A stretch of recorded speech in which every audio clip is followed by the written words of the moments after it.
औज़ुबिल्लाहिमिनश्शैतानिर्रजीम बिस्मिल्लाहिर्रहमानिर्रहीम। अस्सलाम वालेकुम स्टूडेंट्स एंड व्यूअर्स, कैसे हैं आप सब। उम्मीद करते हैं आप सब खैर से होंगे। तो स्टूडेंट्स, आज की ये वीडियो है वो 6 सितंबर के हवाले से है कि स्टूडेंट्स ने पूछा था कि छुट्टी है या नहीं 6 सितंबर की, क्योंकि एक फ़ेक नोटिफिकेशन भी जो गर्दिश कर रहा है जिसमें बताया गया कि जी छुट्टी है 6 सितंबर की। लेकिन स्टूडेंट्स, आपको मतला करते चलते हैं कि जी 6 सितंबर की छुट्टी नहीं है। मुल्क भर में प्राइवेट स्कूल्स और सरकारी स्कूल्स या कॉलेज जितने भी इंस्टीट्यूशन हैं वो मामूल के मुताबिक खुलेंगे और मामूल के मुताबिक आपकी पढ़ाई होगी और तदरीस का सिलसिला जारी रहेगा। सोशल मीडिया पर भी कोई छुट्टी की खबर नहीं है। अगर कोई ऐसा नोटिफिकेशन आप देखते हैं कि जी छुट्टी है तो वो फेक है। अगर जब तक आपको मीडिया में किसी न्यूज़ में ना मिले या कोई एक अथेंटिक नोटिफिकेशन ना मिले उस वक्त तक आपने इस पर यकीन नहीं करना।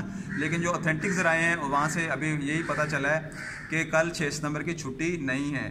तो तमाम स्कूल और कॉलेज और इंस्टीट्यूशन जितने भी हैं सरकारी और गैर सरकारी, वहाँ पर तदरीस का सिलसिला मामूल के मुताबिक होगा। जी इसी के साथ इजाज़त चाहेंगे। अल्लाह हाफ़िज़।